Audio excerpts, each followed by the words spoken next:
रात्रीच्या वेळी अहिल्यानगर मधील या महामार्गावरून जाताय, सावधान, होते असे काही। महिला सुरक्षित तर नाहीतच, परंतु आता पुरुषही सुरक्षित राहिला नाही।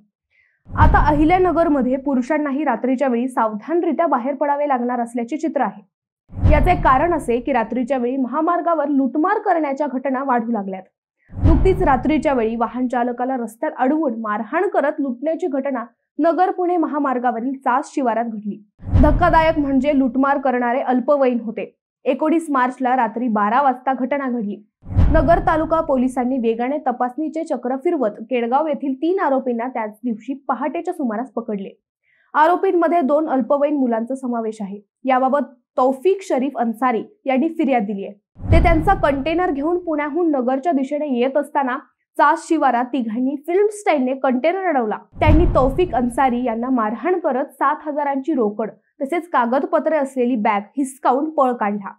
पोलिसांनी आरोपींना 3 तासात पकडले असले तरी अल्पवयीन मुले गुन्हेगारीत सक्रिय होणे, अल्पवयीन मुलांच्या टोळ्या निर्माण होणे हे अहिल्यानगरला परवडणारे आहे का?